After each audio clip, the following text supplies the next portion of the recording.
ये पानी की टंकी है। ये हमारे किचन का सामान है। ये किचन में रखा था। ये एक टंकी कम से कम नहीं तो 1500-2000 रुपए की होगी ना। 1500-2000 से कम तो नहीं होगी ना। और 2000 रुपये हम लोग कितने में कमाते हैं? 5 दिन में कमाएंगे। और उसी 2000 रुपये में से हमको अपने घर का भी देखना है और प्लस उसके बाद में घर परिवार का भी देखना है। घर बनाने के बारे में भी देखना है। घर चलाना भी उसी से है और घर बनाना भी उसी से है। ये मेरा घर था जो कि इतनी वक्त मलबे में तब्दील हो गया।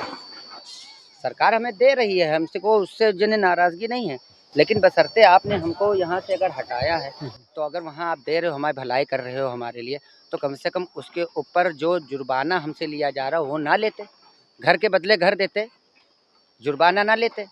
तो देखिए ये बिल्डोज़र ने अपना रास्ता ले लिया है इस घर को गिराने के बाद, और ये बता रहे हैं कि ये 2 मंजिले का मकान था और ये 2 मंजिले का मकान पूरी तरीके से मलबे में तब्दील हो गया है। पल भर में इनके घर को मुकम्मल तौर से ज़मींदोज़ कर दिया गया।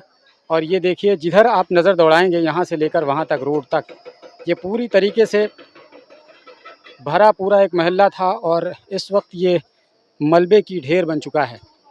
इस पर लोग अपने दुख का इजहार करते हुए कहते हैं कि अगर यूं उजाड़ना था तो हमें बसने ही क्यों दिया गया। सौंदर्यीकरण के नाम पर इनके आशियानों को उजाड़ा गया है और इनका ये कहना है कि अगर किसी को उजाड़ कर बसे तो क्या बसे, किसी को बिगाड़ कर बने तो क्या बने। मैम अपना नाम बताइए ज़रा सा। मेरा नाम चांदनी है। चांदनी है। आवाज़ नहीं निकल रही है। जब से ये काम शुरू हुआ तब से मेरी तबीयत ख़राब है मतलब। और आज मेरे आँख के सामने मेरे माँ बाप का बसाया हुआ घर, जिसमें हमारा बचपना गुजरा, जिस घर से हम विदा हुए हों, अपने ससुराल गए हों, फिर वापस उस घर में आए हों मिलने अपने भाई बहन से, माँ बाप से, और मेरे इस दुनिया में माँ बाप भी नहीं रहे और आज वो हमारा घर से दूर हो रहा है तो तकलीफ़ बहुत ज़्यादा थी, इसलिए हम रो ही रहे थे। मतलब देखा नहीं जा रहा था। हमें अफ़सोस इस बात का नहीं है कि हमारा घर चला गया, हमें अफ़सोस इस बात का है कि इस घर से मेरे माँ बाप की यादें जुड़ी। आते थे, देखते थे, सुकून मिलता था कि मेरे माँ बाप का घर है।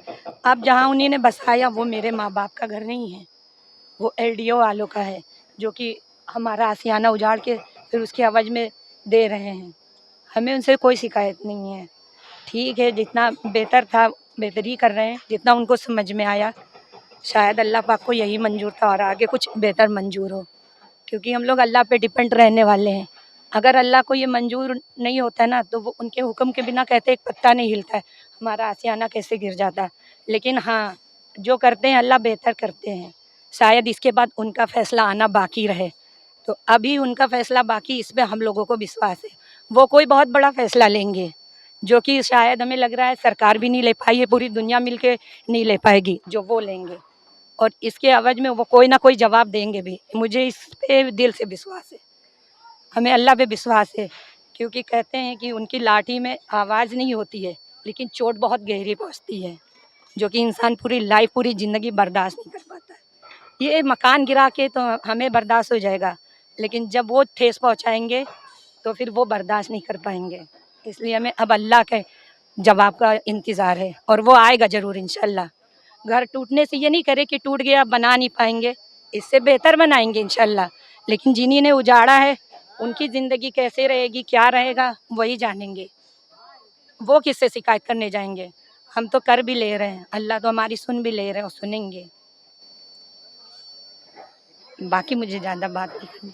तकलीफ़ में है, आवाज़ भी नहीं निकल रही है। आज मतलब मेरे आँख के सामने मेरे माँ बाप का घर टूटा है, वो सहन के मतलब बाहर है।